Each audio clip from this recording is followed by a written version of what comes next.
ओम नमः सिद्धेभ्यः जय श्री ओम नमः सिद्धेभ्यः जय श्री ओम नमः सिद्धेभ्यः।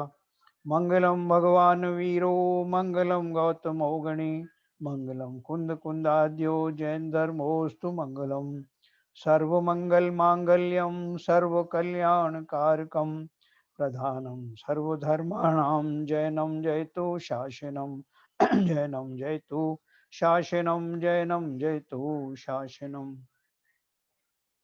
तो हमने कल 16 कारण भावनाएं पढ़ी और वो दोनों के लिए हैं, मुनियों के लिए भी हैं, श्रावकों के लिए भी हैं।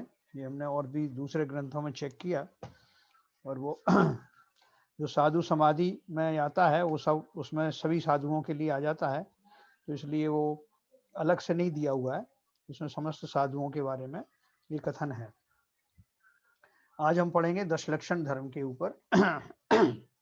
10 लक्षण धर्म का तो परिचय सबको है ही और संक्षेप में ही इसमें लिखा है, संक्षेप में हम पढ़ करके आगे बढ़ेंगे। पहला इसमें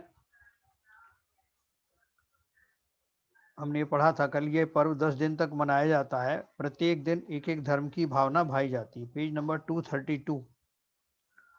यह पर्व साल में 3 बार आता है, माघ, चैत्र और भाद्रपद में शुक्ल पक्ष की पंचमी से चतुर्दशी तक, परंतु भाद्रपद का पर्व अधिक महत्वपूर्ण है, इस हेतु 372 पेज पर भी देखेंगे।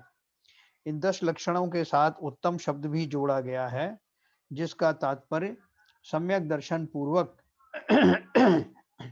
इन 10 धर्मों के मूल स्वरूप को ग्रहण करते हुए इनकी साधना करनी चाहिए। ख्याति, पूजा आदि के अभिप्राय से धारी गई क्षमा आदि उत्तम नहीं है। इन 10 धर्मों की पूर्ण पालना तो मुनिराज ही कर पाते हैं, किंतु गृहस्थ भी आंशिक रूप से इनकी पालना कर सकते हैं। इस प्रकार ये 10 धर्म साधुओं के लिए कहे गए हैं, लेकिन श्रावकों को भी इन्हें अपनी शक्ति के अनुसार सेवन करना चाहिए। सभी के बारे में ऐसा ही है, मुख्य रूप से मुनि धर्म का उपदेश दिया है और गौण रूप से अपनी अपनी भूमिकाओं में श्रावकों को और गृहस्थों को भी इसका पालन करना चाहिए। इन 10 धर्मों का संक्षिप्त विवरण इस प्रकार है। उत्तम क्षमा यानी क्रोध का अभाव होना क्षमा धर्म है। क्रोध करने का कारण होने पर भी जो क्रोध नहीं करता है उसके क्षमा धर्म होता है। क्षमा करना आत्मा का मूल स्वभाव एवं महान गुण है। यदि क्षमा नहीं करके कोई क्रोध का जवाब क्रोध से देता है तो वह स्वयं अपना ही अहित करता है। इसी वजह से क्षमा वीरस्य भूषणम कहा गया है। जिसके अंदर क्षमा आ गई उसके मार्दव, आर्जव व शौच धर्म भी प्रकट हो जाएंगे। देखो इसमें इन्होंने एक बात लिखी है कि अगर क्रोध के कारण भी उपस्थित हो तब भी उसे क्रोध ना आए, उसकी वास्तव में परीक्षा क्षमा गुण की तभी होती है जब इस तरह क्रोध के कोई भाव कारण उपलब्ध हो, उपस्थित हो और उस समय भी हमें क्रोध ना आए, वही तो परीक्षा है। क्योंकि बैठे बैठाए तो किसी को क्रोध आता नहीं, तो उसकी टेस्टिंग तभी होती है। जैसे तो देखो कितनी बढ़िया बात है कि सारी दुनिया मेरी ये परीक्षा देने दिलाने में मुझे पूरी की पूरी एक प्रयोगशाला है। संपूर्ण जगत ही मेरे लिए प्रयोगशाला है, जहाँ तरह तरह के जीव मिलेंगे जो मुझे तरह तरह के प्रसंग उपस्थित कराएंगे और मेरी परीक्षा की जाएगी कि मैं कितना क्षमा गुण में सफल हुआ हूँ, है ना। तो मतलब कोई एक कारण से नाराज होता है, कोई दूसरे कारण से नाराज होता है। यहाँ तो प्रकृति में, संसार में समस्त कारण उपस्थित हैं और वो सबके जीवन में कभी ना कभी घटित होते हैं। उसके बावजूद भी शांत परिणाम रखना वो वही रख सकता है जिसे वास्तव में भेद विज्ञान हो। इसलिए उन्होंने कहा कि मुख्य रूप से तो ये मुनियों के हैं। जिसे भेद विज्ञान होगा उसे वस्तु स्वरूप समझ में आएगा, वस्तु स्वरूप समझ में आएगा तो उसे किसी बात पर क्रोध होगा नहीं। यहाँ तक कि कोई उसका अहित भी करने आएगा तो दयानंद राय जी की वो पूजन की पंक्तियां वो याद कर लेगा, तय कर्म पूर्व किए खोटे, सहे क्यों नहीं जी रहा, तो फिर क्यों क्रोध आएगा, है ना। तो इसलिए इसमें बड़ा मर्म छिपा हुआ है। ये इतना आसान नहीं है कि सामने जाओ क्षमा कर दिया उसको या उत्तम क्षमा पर क्षमा मांग लेंगे। ये तो क्षमा जो है स्वभाव है जीव का, उस स्वभाव के ऊपर जो पर्दा पड़ा हुआ है उस पर्दे को हटाना है। मैं तो क्षमा स्वभावी हूँ, आत्मा क्षमा स्वभावी है, क्रोध स्वभावी है ही नहीं। तो ये इसको विशेष प्रकार से जान करके, भेद विज्ञान करके, वस्तु स्थिति को, वस्तु स्वरूप को समझने के बाद क्रोध उत्पन्न होने का सवाल ही नहीं पैदा होता। कम ज्यादा हो सकता है अपने गृहस्थ जीवन में, लेकिन उसमें निरंतर कमी आने लगती है। दूसरा था उत्तम मार्दव। मृदुता यानी कोमलता का भाव होना मार्दव धर्म है, अर्थात मान के अभाव को मार्दव धर्म कहते हैं। ज्ञान, पूजा, कुल, रूप, जाति, रिद्धि, तप, बल आदि का अभिमान नहीं करना मार्दव धर्म है। अभिमानी के दया धर्म का मूल से ही अभाव होता है ना। वैसे तो क्या है, हम किसी भी व्यक्ति को जो थोड़ा अभिमानी होता है तो हम उसको फटाफट ये कहने लगते हैं कि साहब ये इसको बड़ा अभिमान है। लेकिन शास्त्रों में तो अभिमानों की भी कैटेगरी बता दी गई है कि कितनी तरह के अभिमान हो सकते हैं, किन किन चीजों का अभिमान किया जाता है, किया जा सकता है। तो उसमें ये सब दिया ना, ज्ञान मद, पूजा मद, कुल मद, रूप मद, जाति मद, रिद्धि मद, तप मद, बल मद, ये सब जो है ये तरह तरह के अभिमान है। तो इनकी ये कैटेगरी है। और अभिमानी के दया धर्म का मूल से ही अभाव होता है। अब किस बात का हम अभिमान करें, जब ये जो शरीर है, सारी उपाधियां, धन आदि शरीर के माध्यम से ही होता है। हमारा नाम जो होता है वो शरीर के माध्यम से ही होता है।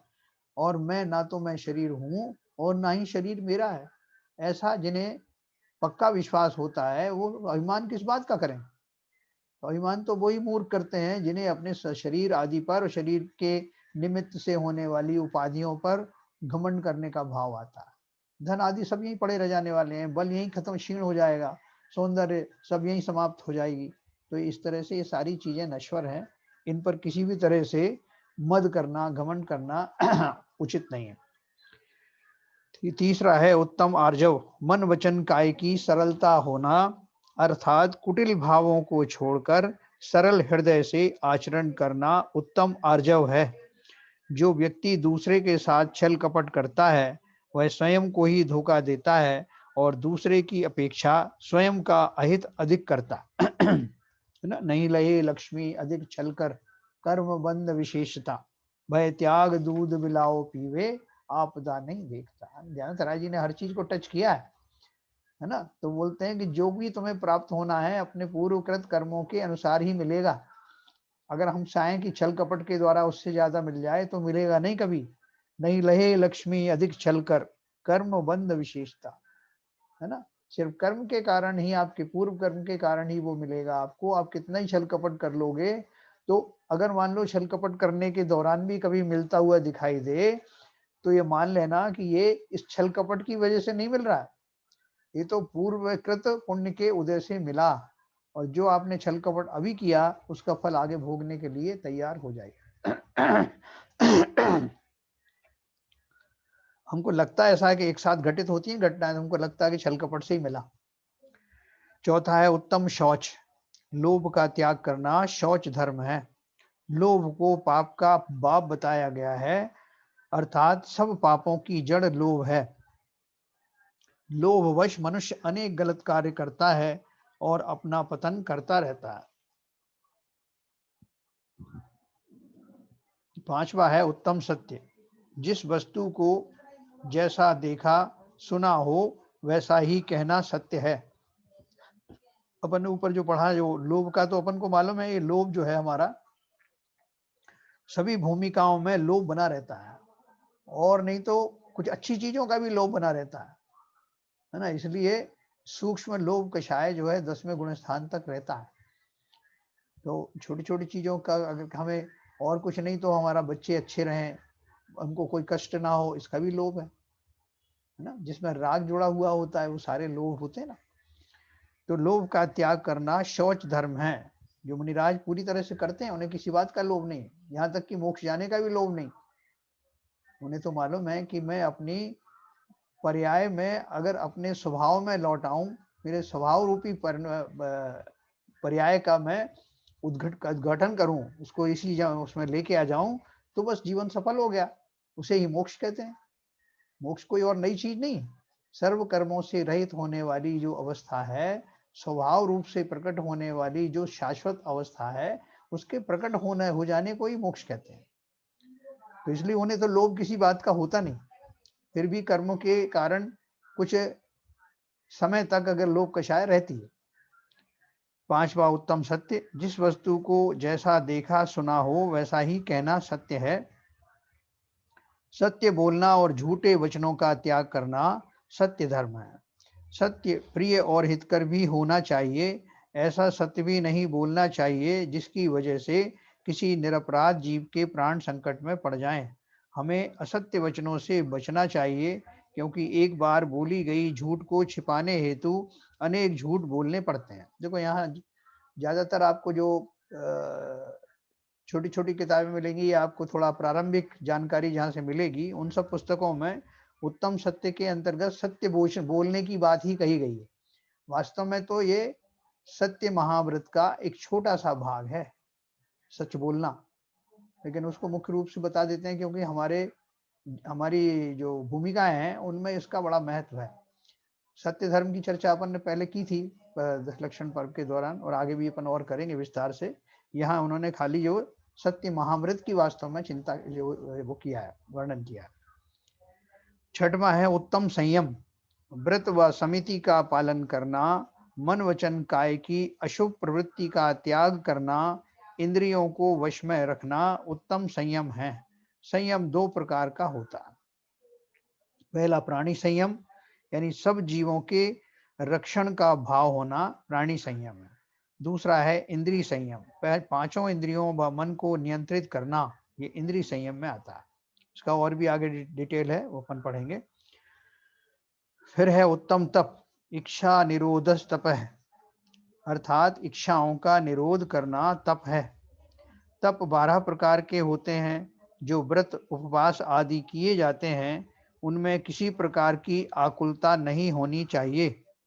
उपवास एक आसन करने का उद्देश्य भोजन के प्रति हमारी लालसा कम करना तथा धर्म ध्यान पूर्वक समय बिताना है। यदि यह नहीं हो तो व्रत का महत्व नहीं रह जाता है। तपों का विवरण हमने 38 पेज पे पढ़ा था कि जो इच्छाओं का निरोध होता है वो तप के द्वारा होता है। व्रत उपवास नियम आदि के द्वारा अपन क्या करते हैं, अपनी लालसाओं को कंट्रोल करने की कोशिश करते हैं, और वो भी बिना किसी आकुलता के। अगर हमें व्रत उपवास संयम धारण करने में आकुलता होने लगे कि जल्दी से जल्दी कब ये पूरा हो संयम संकल्प, तो वास्तव में हमें वो उसका धारण हुआ ही नहीं, बल्कि हमने और आर्त ध्यान पूर्वक जो इसका और पाप का उपार्जन किया। इसलिए अपनी क्षमता अपनी शक्ति को देख करके व्रतों का संयम का भलीभांति स्वरूप जान करके ही उन्हें धारण करें, और एक बार धारण करने के बाद उसे पूरी तरह से निभाएं, अनाकुलित होकर के, बिना किसी आकुलता के। तो ये हमने पढ़ा उत्तम तप। फिर है उत्तम त्याग। त्यागी और साधुओं को चारों प्रकार का दान देना, विषय कषायों को त्यागना उत्तम त्याग है ना। यहाँ त्याग और दान एक ही कैटेगरी में दिए गए हैं, दयानंद राय जी ने भी ऐसे प्रयोग किया है। तो त्यागी और साधुओं को चारों प्रकार का दान देना, विषय कषायों को त्यागना उत्तम त्याग है। दोनों चीज साथ साथ चलती है, और वास्तव में दान भी तभी देना संभव होता है जब हमारी कषाय मंद होती है, धन आदि के प्रति जो हमारा मोह है वो कम होता है, तभी तो वो छूटता है, तभी हम उसका त्याग कर सकते हैं। दान देने में भी एक तरह से त्याग ही है कि हम किसी को ध्यान दे रहे हैं, मतलब अपनी जो उपयोग की जो चीजें हैं उसका त्याग करके, उसके प्रति ममत्व कम करके हम किसी को दान दे रहे हैं, इसलिए वो दोनों को मिला जुला करके दिया जाता है इसमें। त्यागी और साधुओं को चारों प्रकार का दान देना, विषय कषायों को त्यागना उत्तम त्याग है। औषधि शास्त्र अभय आहार, 4 प्रकार के दान होते हैं ना। परोपकार के लिए अपने साधन यानी द्रव्य आदि का त्याग भी इसी श्रेणी में आता है।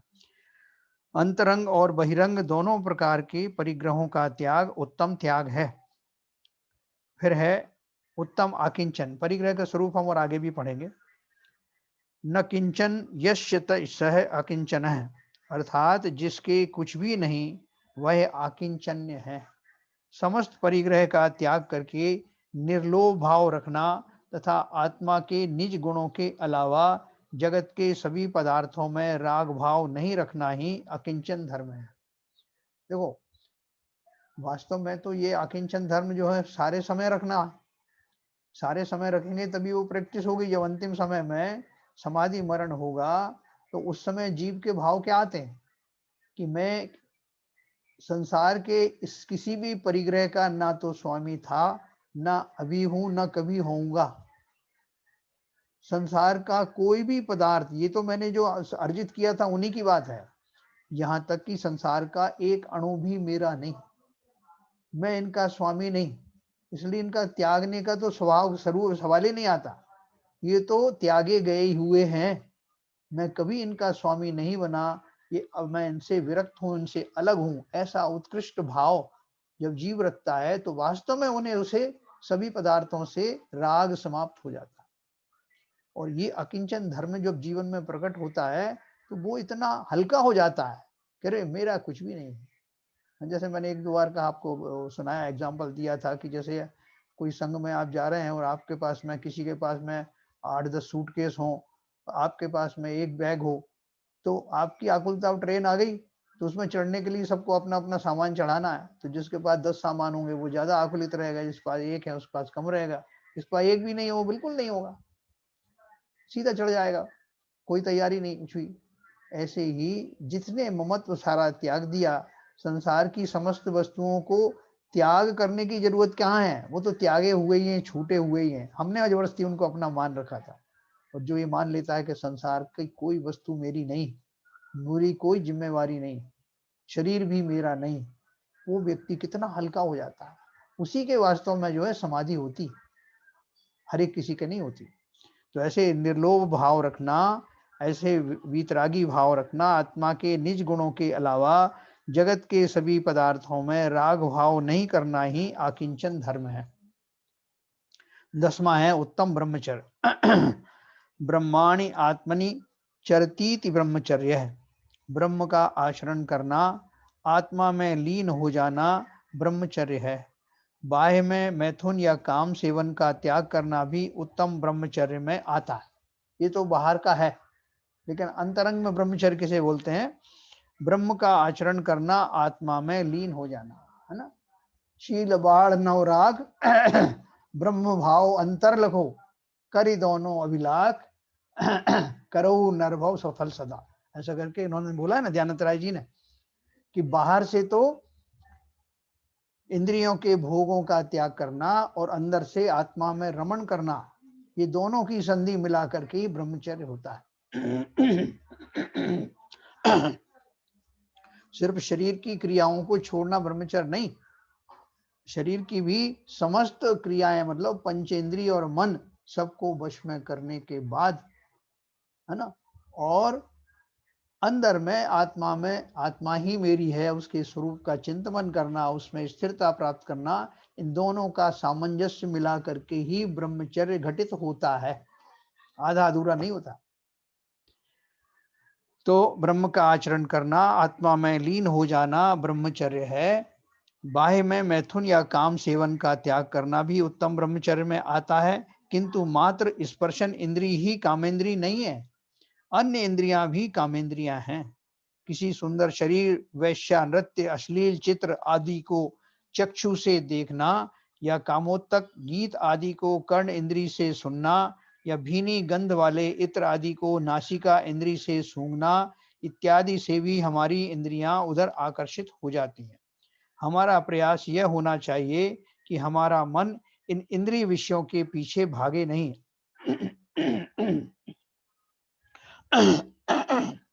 जो पवित्र आत्मा उक्त प्रकार की क्रियाओं से अपने परिणाम विकृत नहीं होने देती हैं, उनके दुर्धर ब्रह्मचर्य व्रत है ना। ब्रह्मचर्य व्रत में उस तरह के भाव ही नहीं आते। तो भाव नहीं आने का कारण कोई दमन नहीं है, इच्छाओं का दमन नहीं है, बल्कि वस्तु स्वरूप का सही ज्ञान होना और तदनुसार विरक्ति होना, शरीरों से विरक्ति होना, परद्रव्यों से विरक्ति होना, स्वद्रव्य में आकर्षण होना, यानी आत्मा में आकर्षण होना, ये सब ब्रह्मचर्य के सहायक चीजें हैं। अभी हम पढ़ेंगे गुणस्थान के बारे में थोड़ा सा।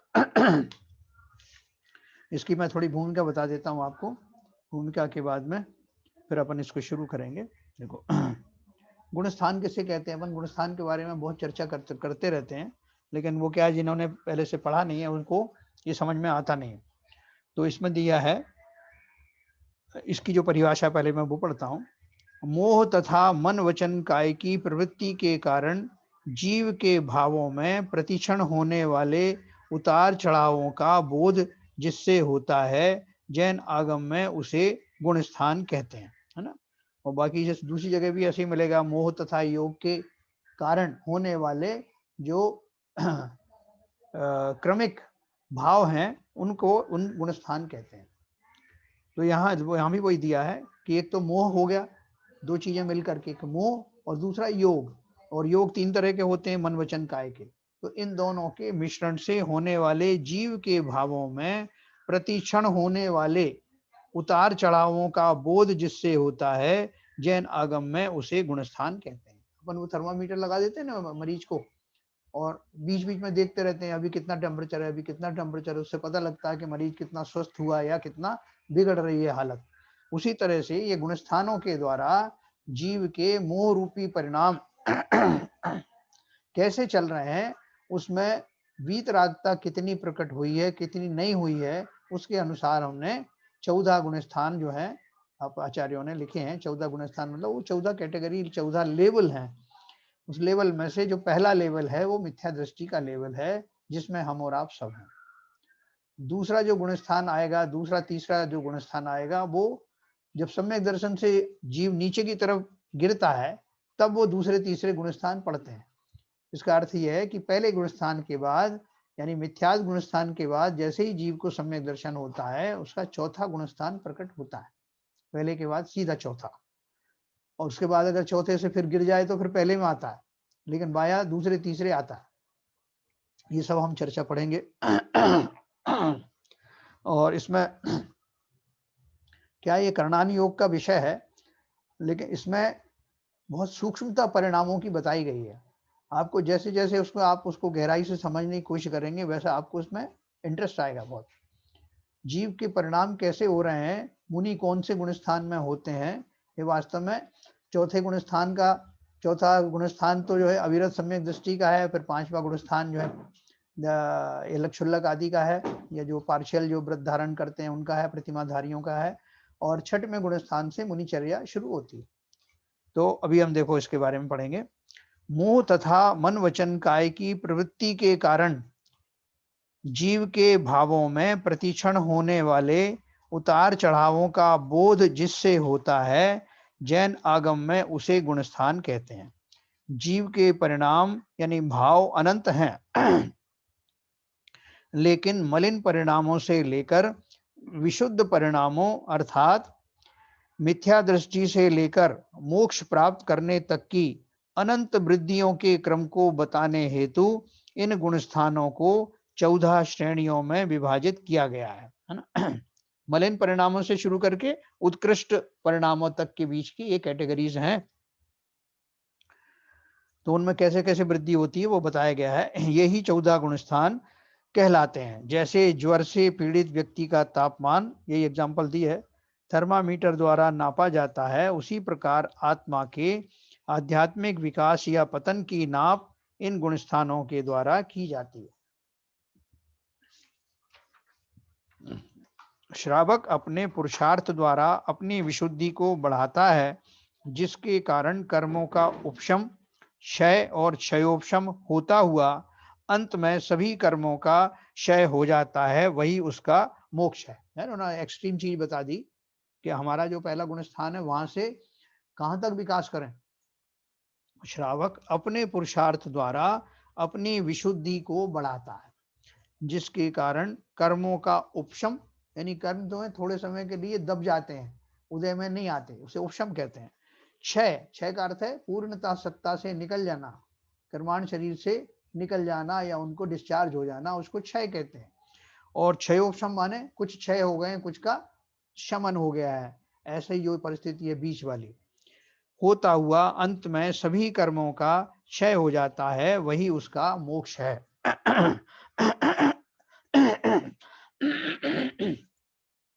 महाव्रत अणुव्रत धारण करने से बाह्य रूप से गुणस्थान पहचाने जाते हैं।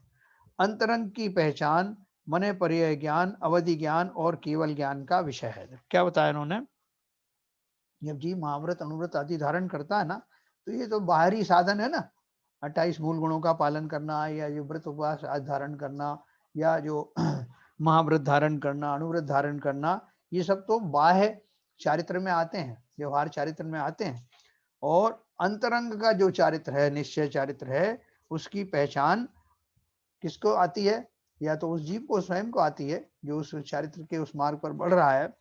मने पर्याय ज्ञान वाला भी समझ सकता है, वधि ज्ञानी भी समझ सकता है, और केवल ज्ञानी तो समझ ही सकता है।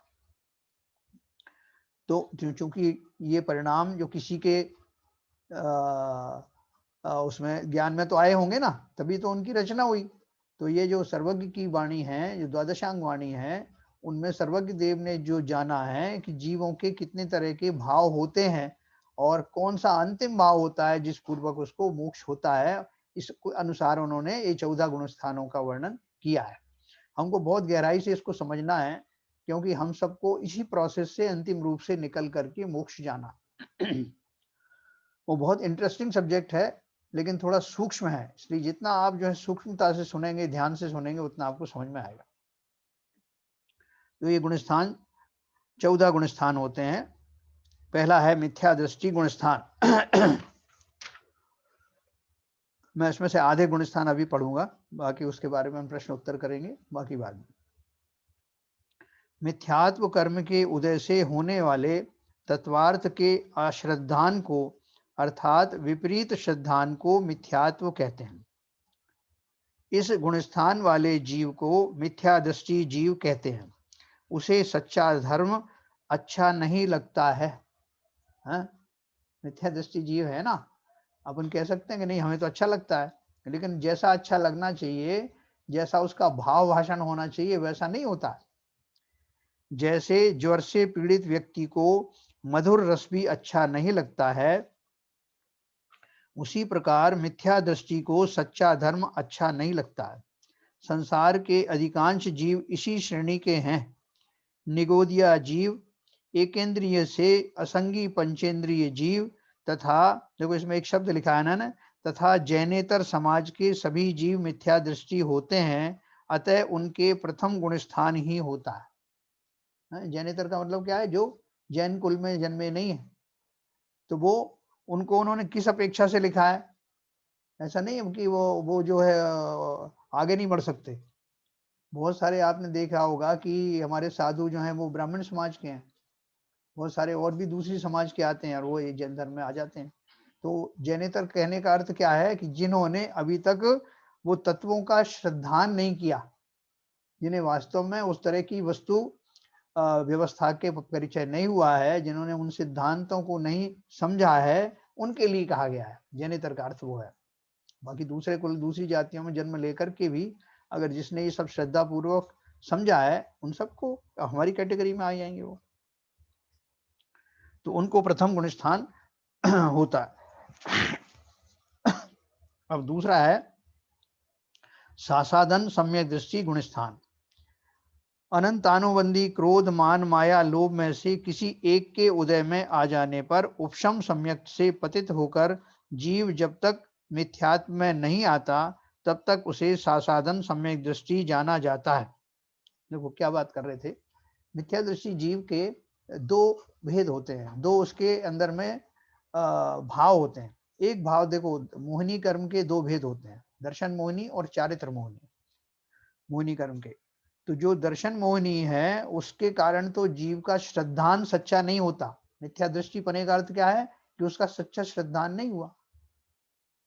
तो श्रद्धा गुण की सम्यक रूप से पर्याय ना होने के कारण उसको मिथ्या दृष्टि कहा जाता है। तो ये तो हो गया श्रद्धा गुण। दूसरा गुण है चारित्र गुण, जिसे चारित्र मोह भी कहते हैं।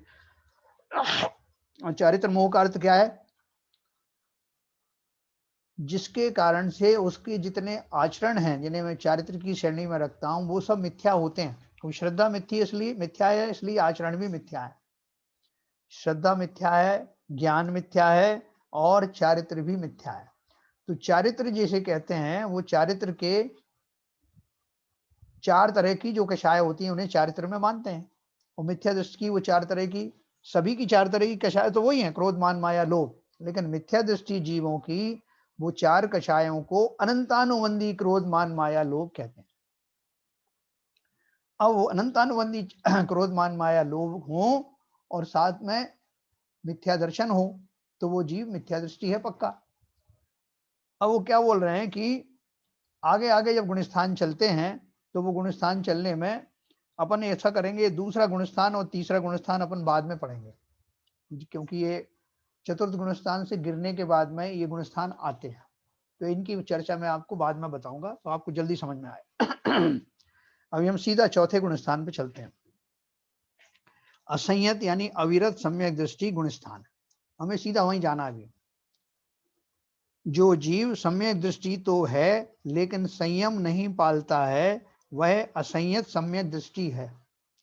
जो हिंसा आदि 5 पापों का नियमानुसार त्यागी नहीं है, अर्थात जिसके व्रत नहीं है, उसे अविरत कहते हैं। जो सच्चे देवशाद गुरु पर श्रद्धांत तो रखता है, लेकिन चारित्र मोह के कारण से संयम व्रत आदि से अभी रहित है तथा इंद्रियों के विषय आदि से अभी विरत नहीं हुआ है, वह अविरत सम्यक दृष्टि गुणस्थानवर्ती है। इसमें अनंतानुबंधी कषाय का अभाव होता है। देखो इन्होंने बहुत शॉर्ट में लिख दिया है। ये गुणस्थान जो है बहुत बड़ा गुणस्थान है, क्योंकि ये पहला पड़ाव है जहां से धर्म की शुरुआत होती है। तो सम्यक दृष्टि जो हम बनने जा रहे हैं और जो हमारा एकमात्र लक्ष्य है इस पर्याय का, कि हमको सम्यक दर्शन अवश्य ही प्राप्त करना है। तो वो सम्यक दर्शन क्या है, वो बोल रहे हैं कि वो जो जीव है जिसकी वो अनंतानुबंधी जो कषाय थी, अनंतानुबंधी की अपन ने परिभाषा पढ़ी थी ना, ऐसी कषायें, इस जाति की कषायें जिनके होते हुए, जिनकी मौजूदगी के होते हुए जीव का संसार से निकलना असंभव है। अनंत अनंत अनुबंध जिनने किए हैं, अनुबंध माने कॉन्ट्रैक्ट, जिन कषायों के कारण संसार से मेरा अनंत भवों का कॉन्ट्रैक्ट हो जाता है, ऐसी उस जाति की कषायों को अनंतानुबंधी कषाय कहा जाता है। और मिथ्या दृष्टि के वे बनी रहती हैं, लेकिन सम्यक दृष्टि के अनंतानुबंधी जाति की कषाय नहीं रहती, वो तो उसकी निकल गई, लेकिन अभी उसको व्रत नियम संयम धारण करने में कुछ बाधा आ रही है। व्रत नियम संयम धारण करने का अर्थ क्या है? विधिवत, संकल्प पूर्वक, जिस प्रकार से उनका संयम धारण करने का स्वरूप हमारे शास्त्रों में बताया है, वो सम्यक दृष्टि जीव वैसे तो बहुत उत्कृष्ट अवस्था में पहुंच गया है, उसको भेद विज्ञान हो गया है, शरीर मैं नहीं हूं, शरीर मेरा नहीं है, पक्का विश्वास हो गया है, लेकिन अभी चारित्रिक दुर्बलता के कारण वो विधिवत उसने अभी व्रत नियम संयम धारण नहीं किए हैं, फिर भी उच्छृंखल नहीं है, अपना जीवन सदाचारी जीवन ही बिता रहा है, खाली विधि पूर्वक नहीं लिया है। ऐसे जीव को असंयत या अविरत सम्यक दृष्टि कहते हैं। तो ये गुणस्थान से, यहां से जितने भी आपके आगे व्रत नियम आदि होने वाले हैं, तपस्चरण होने वाले हैं, वो सब सम्यक हो गए, हो जाएंगे। इसलिए ये हमारा बेस डाटा डेटम लाइन है।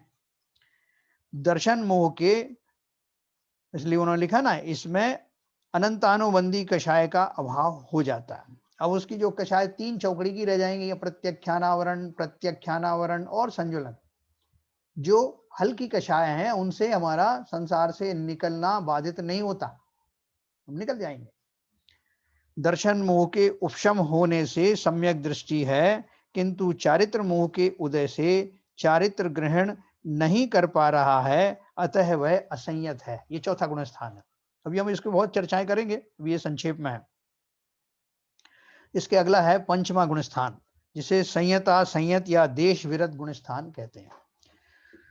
सम्यक दर्शन व सम्यक ज्ञान पूर्वक व्रत समिति आदि रूप चारित्र का पालन करना संयम है। देखो क्या उन्होंने एडजेक्टिव लगाया शुरू में, सम्यक दर्शन व सम्यक ज्ञान पूर्वक व्रत समिति आदि रूप चारित्र का पालन करना संयम है, और इस संयम को धारण करने वाला मुनि संयत है। मुनि मतलब जो साधु पुरुष है। और इस प्रकार संयत से अभिप्राय संयमी से है। महाव्रती श्रमण संयत कहलाता है। जो महाव्रती है, साधु है, मुनि है, वो तो पूरी तरह से वो संयत कहलाते हैं। महाव्रती श्रमण संयत कहलाता है, जो संयत भी हो और असंयत भी हो, मतलब पार्टली संयत हो पार्टी असंयत हो, एक ऐसी कैटेगरी भी है। वह संयता संयत कहलाता है ना, या उसी को अपन देश विरत कहते हैं। जो अलग क्षुल्लक वगैरह हैं या जिन्होंने प्रतिमाएं दूसरी प्रतिमा धारण की है, वृत्ति नियम आदि हैं, वो सब जो है संयता संयत में आते हैं। सम्यक दर्शन तो उनको पहले ही हो गया है चतुर्थ गुण स्थान में। इस गुण स्थान में ऐसा सम्यक दृष्टि जीव जब विधिवत सम्यक पूर्वक वो व्रत नियम संयम धारण करता है, तो आंशिक धारण करता है, महाव्रत धारण नहीं किए हैं, अणुव्रत आदि धारण किए हैं, तो उसको देश वृत्ति कहते हैं और उसका पंचम गुण स्थान होता है। जो संयत भी हो और असंयत भी हो, वह संयता संयत कहलाता है। अनंतानुबंधी तथा अप्रत्याख्यान कषाय के उपशम अनुदय यानी उपशम होने से सम्यक्त्व सहित अणुव्रत के धारक जीव वृत्ति श्रावक क्षुल्लक ऐलक संयता संयत कहलाते हैं। ये सब उनके उपनाम हैं जो पंचम गुण स्थानवर्ती जीव है। जो हिंसा आदि 5 पापों का स्थूल रूप से त्याग करने वाला है, वह संयता संयत है। वह जिनेंद्र भगवान में श्रद्धान रखता है और त्रस्त जीवों की हिंसा का त्यागी भी है, अतः संयमी है ना। ये जो त्रस्त जीवों की हिंसा के त्यागी तो हम सब भी हैं, लेकिन कैसे हैं हम उस तरह के हैं कि शाम 6 बजे के बाद में भोजन नहीं करते हैं, लेकिन हमने अभी नियम नहीं लिया। ऐसे जो जीव हैं उन कैटेगरी में हम लोग हैं कि हम वैसे तो त्रस्त जीवों की हिंसा नहीं करना चाहते, लेकिन हमने संकल्प पूर्वक उसका त्याग भी नहीं किया है। तो संकल्प पूर्वक त्याग करने वाले वो जो वृत्ति संयमी हैं, वो सम्यक दर्शन पूर्वक करते हैं, इसलिए वो पंचम गुण स्थान वर्ती जीव हैं। किंतु वह स्थावर जीवों की हिंसा का त्यागी नहीं होता है, अतः वह असंयमी भी है। जो वृत्ति आदि हैं, जो अभी दूसरी प्रतिमा जिन्होंने ली है या अलग क्षुल्लक वगैरह हुए हैं, उनका अभी चूंकि पूर्ण मुनि नहीं बने हैं ना, तो उनका अभी स्थावर जीव जैसे जल काय के, वायु काय के, अग्नि काय के जीव आते हैं, उनकी हिंसा का संकल्प पूर्वक त्याग नहीं हुआ है। अवॉइड तो वो करते हैं, लेकिन फिर भी ऐसा नहीं जैसे मुनि करते हैं बिल्कुल 100%। अतः वह इस 5वें गुण स्थान में आता है। आरिका ऐलक क्षुल्लक क्षुल्लिका तथा सभी प्रतिमाधारी वृत्तियों के 5वां गुण स्थान होता है। देखो इसमें आरिका जी का नाम इसलिए लिखा है, वैसे तो वो मुनिवत मानी गई हैं, लेकिन उनका जो वस्त्रों का थोड़ा वो परिग्रह रहने के कारण और उनका गुण स्थान जो है 5 में से ऊपर नहीं जा पाता है ना। ऐसी उनके साथ में मजबूरी है, लेकिन फिर भी ऐलक क्षुल्लक आदि से वो ज्यादा पूजनीय है उनसे। मुनियों के बाद उनका नंबर आता है। तो ऐसे हमने 2 गुण स्थान पढ़े हैं अभी, 3 गुण स्थान। पहला मिथ्यादृष्टि गुण स्थान, चौथा असंयत सम्यक दृष्टि गुण स्थान और 5वां संयत असंयत देश व्रत गुण स्थान। अब इससे पहले कि हम मुनियों के गुण स्थान पर आए, 6वें गुण स्थान पर, अपन थोड़ी इसकी चर्चा करेंगे। मैं आपको अनम्यूट करता हूँ।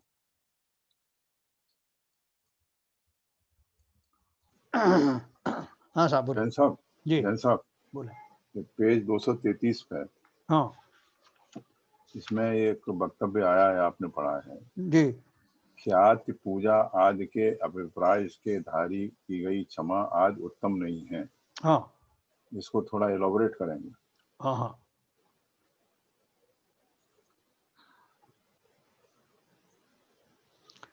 क्रोध करने को उनके क्षमा करना आत्मा यदि क्षमा नहीं करके कोई, ये वाला है कहाँ पर है?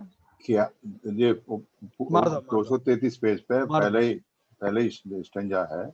ख्यात, तीसरी लाइन, ख्यात पूजा आदि के अभिप्राय से धारी गई क्षमा आज उत्तम नहीं है। हाँ बराबर। ख्याति पूजा आदि के अभिप्राय से धारी गई क्षमा आदि उत्तम नहीं है, इन 10 धर्मों की पूर्ण पालना मुनि रहा है। बराबर है। तो देखो ऐसा है, आपने देखा होगा आजकल वो कैमरे के ऊपर में दिखाते हैं ना, वो बहुत सारी चीजें कि वो नेताजी किसी को कुछ दान दे रहे हैं तो उसका फोटो खिंचवा रहे हैं। किसी को दे रहे हैं, फोटो सहित खिंचवा रहे हैं, और वो बहुत देर तक पकड़े रहते हैं जब तक कि लोग उनका फोटो ना खिंच जाए।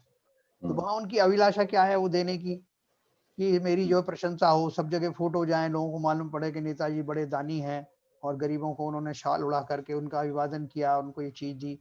तो वो ख्याति की अपेक्षा पूर्वक जैसे वहां पे उनका भाव होता है प्रतिष्ठा आदि प्राप्ति करने का, उसी तरह बहुत सारे जीवों का ऐसा भाव होता है कि मैं अगर इसको क्षमा करता हुआ देखा जाऊंगा तो मेरी बड़ी प्रशंसा होगी कि इन्होंने अपने सब शत्रुओं को क्षमा कर दिया, तो मेरी बहुत प्रशंसा होगी, ऐसी ख्याति।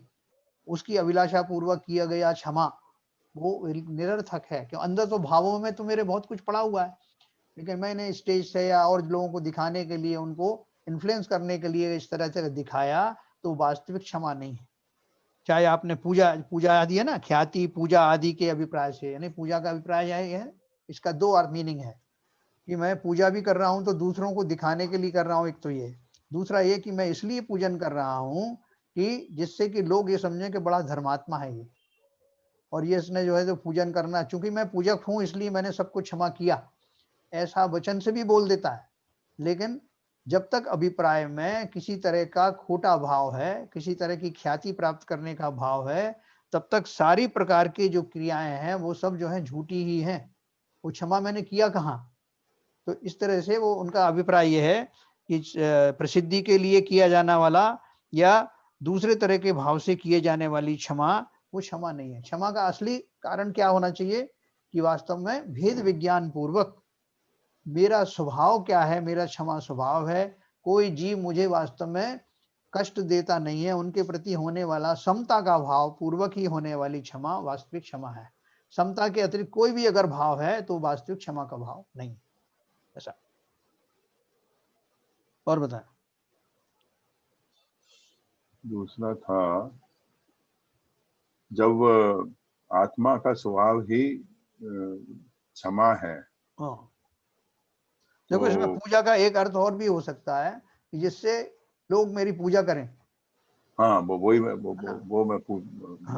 उसमें भी उसका कंफ्यूज हो रहा उसका था। एक अर्थ ये भी है कि जो है लोग मेरे को ये जान करके कि ये तो कितने क्षमाशील हैं, क्षमाधारी हैं, अंदर से ऐसा भाव है कि लोग मुझे इन गुणों के कारण मेरी पूजा शुरू कर दें, इसलिए मैं सार्वजनिक रूप से क्षमा कर रहा हूँ, मैंने सबको क्षमा किया, मेरी तरफ से सबको क्षमा, सब मुझे जीव क्षमा करें, ऐसे बड़े बड़े स्टेज पे भी करते हैं। और इस भाव से अंदर में भाव ये बैठा है कि ये मेरा देख करके दृश्य लोग जो है मेरे तरफ आकृष्ट होंगे, मेरी पूजा आदि करेंगे, मेरे गुणों को सराहेंगे, इस भाव से किए जाने वाली क्षमा वास्तविक क्षमा नहीं।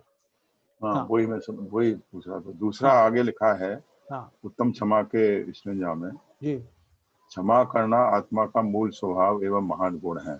हाँ तो जब हम क्षमा करते हैं तो जो हमारी आत्मा के ऊपर जो पर्दा पड़ा हुआ है मिथ्यात्व का, हाँ उसको ही दूर करते हैं ना। हाँ, देखो वास्तविक क्षमा तो तभी हो सकती ना, देखो क्षमा करने के पीछे भाव क्या है।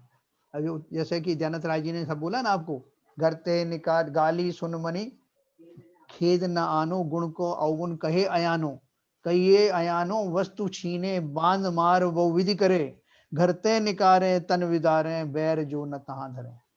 क्या दयानंद राय जी ने क्या बताया कि कैसी भी परिस्थिति आ जाए, लेकिन वो जो जीव है वो अपनी क्षमा को धारण किए रहता है या करना चाहिए। क्यों करना चाहिए? वो तो बोल एक से एक उत्कृष्ट चीज बता रहे हैं, गाली दे तो भी कोई बात नहीं, घर से निकाल दे तो भी कोई बात नहीं, मारे पीटे तो भी कोई भाव नहीं, तो आपके गुण है उनको अवगुण कह दे तब भी आप जो है उसका मत करो। तो उन्होंने कहा कि इन सबको सहन करने के पीछे आपको कोई कह दे इनको सहन करो तो आप नहीं करोगे, लेकिन जब उसका बेस में आपको बताऊंगा तो आप अवश्य क्षमा करोगे। बेस क्या है? ते कर्म पूरब किए खोटे, सहे क्यों नहीं जिए रा, अति क्रोध अग्नि बुझाए प्राणी, साम्य जल ले सिएरा, है ना। उन्होंने बोला भैया ये सारे कर्म तुमने किए थे पहले, ये दूसरे जीव दूसरी घटनाएं ये तो समय तुम्हें लौटा रही है वो जो तब तुमने किया था, इसलिए इस भाव को धारण करके संतुष्ट रहो। जैसे किसी ने, आपने किसी से 5,000 रुपए का कर्जा ले लिया और आप भूल गए, लेकिन उसको याद था, अब वो आपसे मांगने आया, तो आपको भले याद भी आए या ना भी आए और आप उसके ऊपर क्रोधित होने लगो, तो काहे क्या पैसा, कोई पैसा नहीं, हमने कहीं नहीं कुछ नहीं लिया तुमसे पैसा। लेकिन दूसरी तरफ एक व्यक्ति ऐसा है जिसको पता लगा कि हाँ इसने वास्तव में उस समय मुझे दिया था, मेरी उस समय मदद की थी जब कोई नहीं कर रहा था, तो बड़े बहुमान के साथ में उसको वापस करता है, उसे क्रोध नहीं करता कि क्यों मांगने आ गए। ऐसे ही संसार के समस्त प्राणी जिस भी दशा में आकर के मुझे परेशान करते हैं, वो वास्तव में इसलिए करते हैं कि मैंने उनके साथ ठीक इसी प्रकार से व्यवहार किया था पूर्व जन्मों में। वो अपना अपना कर्जा लेने आए हैं, इसलिए उन्होंने कहा तय कर्म पूरब किए खोटे सहे क्यों नहीं जी रहा। जिसे ये रहस्य समझ में आ जाता है वो भली प्रकार से समता धारण करके उन क्रोध के प्रसंगों में क्रोधित नहीं होता, उसकी वास्तविक क्षमा होती है। और जिसने ये रहस्य समझ लिया वो निश्चय ही सम्यक दृष्टि होगा। तो इसलिए उन्होंने उत्तम क्षमा शब्द इस्तेमाल किया है कि वो सम्यक दृष्टि होने के बाद उसके भाव ऐसे होते हैं। लेकिन जरूरी नहीं कि हम मिथ्या दृष्टि हैं तो हम क्षमा बिल्कुल करें ही नहीं, इन भावों का सहारा लेकर हम भी कर सकते हैं। ये सिद्धांत तो हमारी भी समझ में आ रहे हैं ना। तो इस अपेक्षा से उन्होंने कहा है कि हमें वास्तव में मेरा तो स्वभाव ही क्षमाशील है, मैंने इन सिद्धांतों को न जानने के कारण मैं लोगों से पंगे ले रखे हैं, लोगों की बात नहीं समझ रहा हूं कि वो क्यों मेरे साथ इस तरह का व्यवहार कर रहे हैं, इसलिए ये शब्द आया इसमें। ठीक है सर? ठीक है। हाँ। अभी जो मिथ्या गुण स्थान में जी जो जैसे लिखा है इसमें निगोदिया जीव एक इंद्रिय से असंगी पंचेंद्रिय जीव हाँ जनित समाज मिथ्या दृष्टि है। तो हाँ संगी हाँ। पंचेंद्रिय किससे मिथ्या दृष्टि नहीं होती? नहीं एक मिनट, क्या बोल रहे हैं, कौन सा है? मिथ्या मिथ्या दृष्टि दृष्टि गुण स्थान गुण में स्थान लास्ट की में 2 लाइन। हाँ हाँ हाँ तो निगोदिया जीव एक इंद्रिय से असंगी पंचेंद्रिय जीव हाँ जनित समाज ये सब मिथ्या दृष्टि होते हैं। हाँ। उसमें संगी पंचेंद्रिय नहीं लिखा है, वो संगी पंचेंद्रिय की तो मिथ्या दृष्टि होते हैं। नहीं नहीं, ये तो नियम से ही होते हैं, मतलब इनमें कोई संभावना ही नहीं है इसमें। मतलब सम्यक दृष्टि होने की संभावना यहाँ तो है ही नहीं। निगोदिया जीवों में एकेंद्रीय से लेके असंगी पंचेंद्रीय में बाय डिफॉल्ट ये तो मिथ्या दृष्टि ही होते हैं, अच्छा, ऐसा बोला है। लेकिन जो संगी पंचेंद्रियां उनमें दोनों तरह के हो सकते हैं, मिथ्या दृष्टि भी हो सकते हैं, सम्यक दृष्टि भी हो सकते हैं, ऐसा। तभी जो इसमें चौथे गुण स्थान का जैसे आपने बताया सम्यक दृष्टि गुण स्थान, जी तो ऐसे तो इसमें काफी फ्लेक्सिबिलिटी है क्योंकि इसमें सम्यक दृष्टि है लेकिन स्वयं पालन नहीं है। तो इंद्रियों में भी व्रत है और संयम व्रता से रहित है, इंद्रिय विषयों में भी है। देखो और कषाय अनंताबंदी नहीं है बस, मतलब प्रत्याखान वाले जो दूसरा लेवल है जैसे। हाँ तो देखो ऐसा ये है, जो इस गुण स्थान के धारी लोग हैं, अब जैसे रामचंद्र जी हैं, रामचंद्र जी की अपन बात करें, रेवती रानी की बात करें, राजा श्रेणिक की बात करें, जो जो सम्यक दृष्टि तो थे लेकिन अभी कोई जैसे राज। राम जी ठीक है, जैसे मैं देख रहा था कि हम आप लोग जो जैसे स्वाध्याय कर रहे हैं, आप हैं, बाबू जी हैं, ये सब सम्यकदर्शी लगते हैं मेरे को तो। क्योंकि आप जो इंद्रिय के विषय है या संयम का विषय है उसमें थोड़ा सा ही आप लेवल नीचे है आपका, बाकी तो आप फॉलो कर ही रहे हैं। नहीं देखो ऐसा, ये क्रियाओं से नहीं जो है गवर्न होता, अंदर में भावों का जो लेवल है ना ललित जी, वो भावों का लेवल सम्यक दृष्टियों जैसा नहीं है। क्योंकि अपन तो इसलिए कर रहे हैं कि हमें प्रैक्टिस कर रहे हैं इसलिए उनका पालन कर रहे हैं, लेकिन भावों को अभी उस तरह की उस जाति के भाव ही नहीं आ रहे हैं। अभी तो राग से भर के हम भले ही उनको शमन किए हुए हैं, दबाए हुए हैं कि उनमें हमें ऐसा नहीं करना है, हम अभी इतने स्वाध्यायी हो गए, हमको इन सब चीजों को नहीं करना है, लेकिन वो भाव तो आते हैं। वो क्यों आते हैं? क्योंकि हमारा वो लेवल नहीं आया अभी। हमारे विचारों का ऐसा लेवल आ जाएगा जो उठते बैठते सोते जागते हमको वो आत्मा का स्वरूप दिखाई देने लगेगा। उस तरफ से हमारा जो है पूरा संसार से एकदम चित्त एकदम विरक्त जैसा होने लगेगा। सम्यक दृष्टि जीव जो इस कैटेगरी का है ना, वो कैटेगरी का जीव दिखाई देगा आपको भोगों को भोगता हुआ, लेकिन उनके प्रति जरा भी उसे आसक्ति नहीं होगी, है ना। अभी हम जैसे हम लोग जैसे भोजन करते हैं तो हमें भी तो उसका स्वाद लेने का भाव आता है ना, तो वो तो आज बहुत परमिटेड मजा है ना आया साहब इसमें, है। ये तो परमिटेड है ना, इंद्रिय के विषय आज से वृत्ति नहीं है, परमिटेड है इस लेवल पे। इस लेवल पे इंद्रियों के विषय में लगाव परमिटेड है। नहीं परमिटेड की बात नहीं, देखो परमिटेड की कहीं बात नहीं है, मतलब ये लेवल का आदमी को हो सकता है, मतलब अगर हाँ है हो इंद्रिय सकता विषय है, में संयम में। हो सकता हाँ, है। हाँ। देखो हो सकने में और परमिटेड में बहुत फर्क है। हो सकने का अर्थ क्या है, उस भूमिका में ये सब पाया जाता है, लेकिन उससे ऊपर की भूमिका में वो नहीं पाया जाएगा। ये गुण स्थान जितने भी घटित है ना, उसमें ये कहा जाता है कि उसने ऐसा किया, वो मुनि बन गया, ये सब भाषा नहीं होती है। कर्णान योग की भाषा क्या होती है? जब जीव के भाव ऐसे होते हैं तब उसके आचरण ऐसे होते हैं। वहां करने की बात नहीं होती, क्योंकि केवल ज्ञानी ने जाना है कि जीवों के भावों का किस तरह से उत्कर्षण अपकर्षण होता है, और उन्होंने देखा है। तो इसलिए उन्होंने बोला जो जिस जीव के इस तरह के भाव होते हैं कि इंद्रिय के विषय आदि उसको होते तो हैं, उन्हें भोगता तो है, लेकिन उनके प्रति उसको वैसी रुचि नहीं होती, वैसा राग नहीं होता जैसा कि मिथ्या दृष्टियों का होता है। और डिसिप्लिन लाइफ तो जीता ही है, बाकी व्रत नियम संयम धारण करने की भी बहुत चाहत रहती है। ऐसी दशा वाले जीव को अविरत सम्यक दृष्टि कहते हैं। समझे ना? वहां वो जीव करता नहीं जानबूझ के, नहीं साहब इतना तो मुझे अलाउड है, हैं? इतना तो मैं कर सकता हूँ, छक करके इन सब का पान कर सकता हूँ। देखो अच्छा, भेद ज्ञान जो है ये मुख्य है समय दृष्टि जीव के लिए। अगर भेद ज्ञान नहीं हो पाता, चाहे भले जो अपने आप को समय दृष्टि कह भी रहे हैं इस समय, कुछ लोग प्रतिमा ले लेते हैं, कुछ कैसे कहते हैं, एक्चुअल में देखा जाए तो हमें भेद ज्ञान है कि नहीं, इस बात को मेन चीज होती है। ये तो सब सिद्धांत तो हम भी कहते थे, देव साध गुरु सिद्धांत हमारा भी है, आपका है नहीं क्या? आपका भी है, बिल्कुल। आपका नहीं है क्या? ये ऐसा तो नहीं, इस आधार नहीं है। आधार ये है कि देव वास्तव में वेद ज्ञान हुआ है कि नहीं हुआ, वस्तुतः हम वस्तु स्वरूप को समझते हैं या नहीं समझते, ये आना बड़ी उपलब्धि आसान नहीं है, बड़ी कठिन वो है। कहने के कोई भी समझ दृष्टि कह देते हैं। बाबू जी, आप जो कह रहे हैं वो भेद ज्ञान अपने आचरण में आना चाहिए। हाँ बिल्कुल सही है, कह रहे हैं आप। हाँ, हम तब समझ तो रहे हैं प्रवचनों से कि वेद ज्ञान क्या चीज होती है। वेद ज्ञान हमारे आत्म स्वरूप में आचरण में आना चाहिए।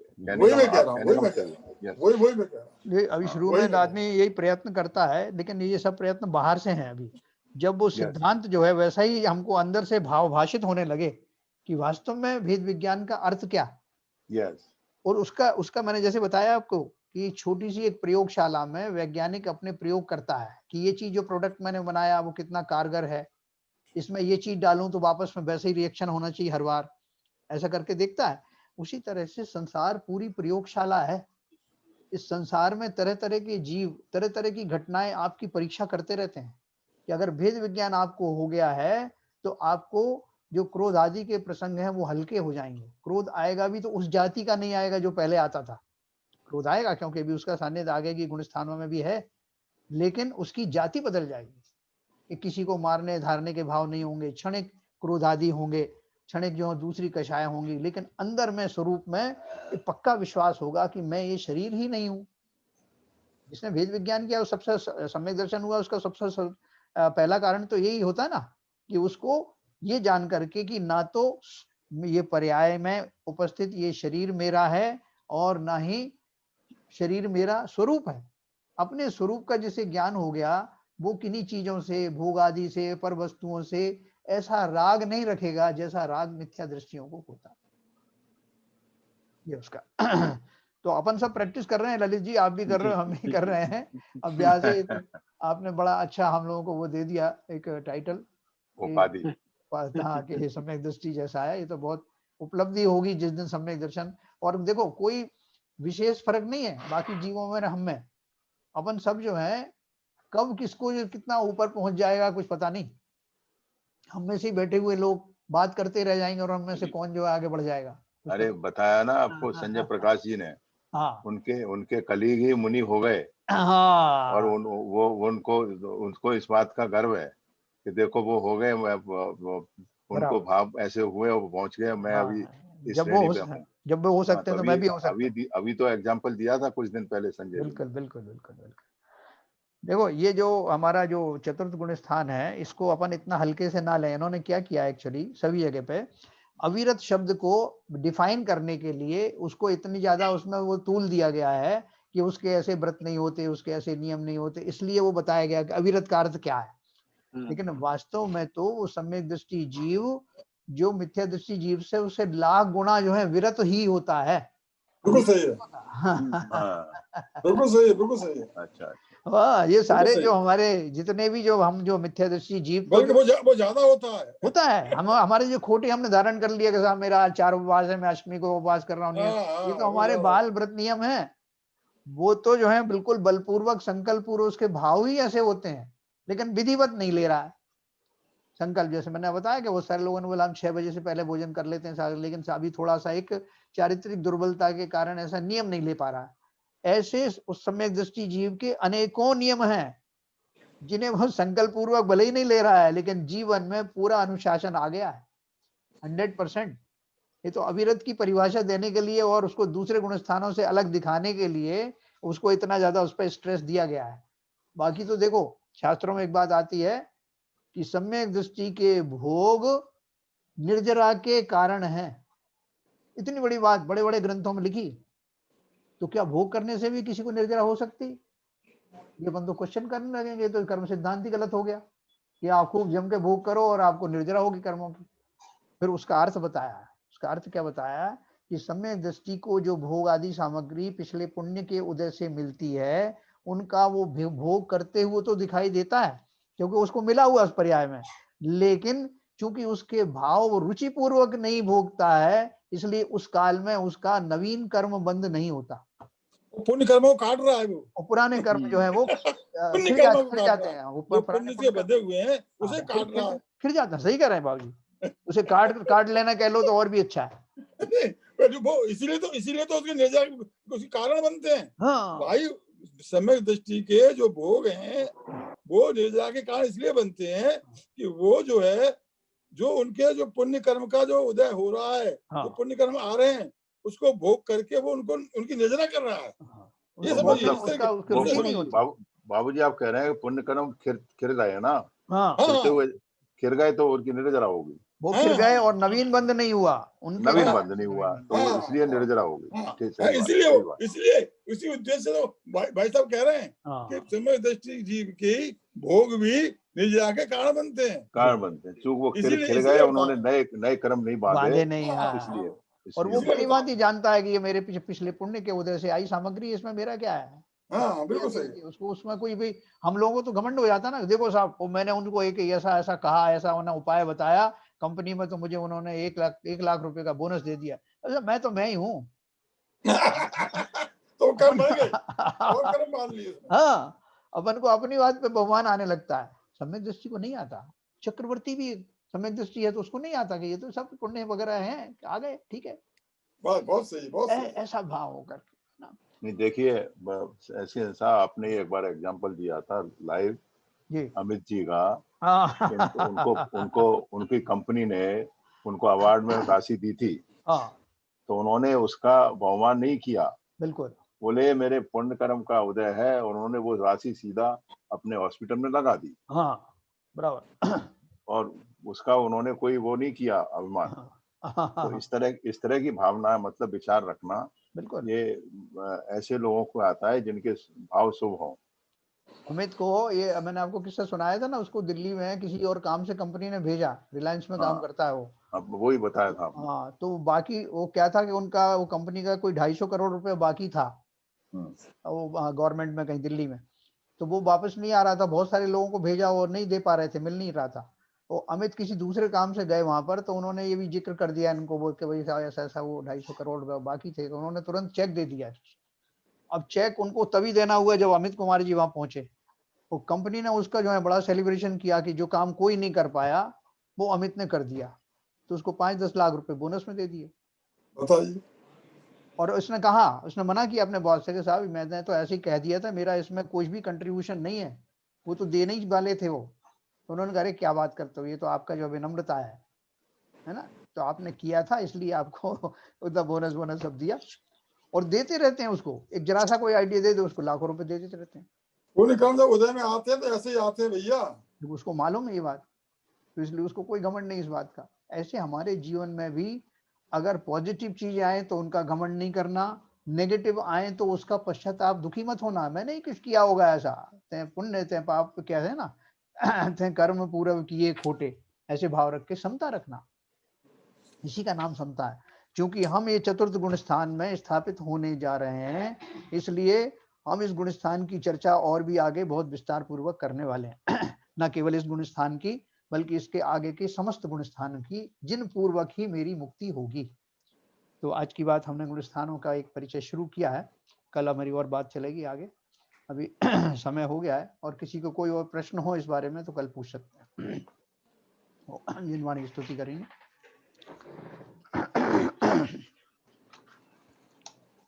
नित्यतम नाश वे को ज्ञान के प्रकाश वे को अपर भास वे को भानु शिव खानी है। द्रव्य जान वे को बंध विधि भान वे को स्वपर पिछान वे को परम प्रमानी है। अनुभव बताए वे को जीव के जताए वे को काहू न सताए वे को भव्य और आनी है। जहाँ तहाँ तार वे को पार के उतार वे को सुख विस्तार वे को यही जिनवाणी है।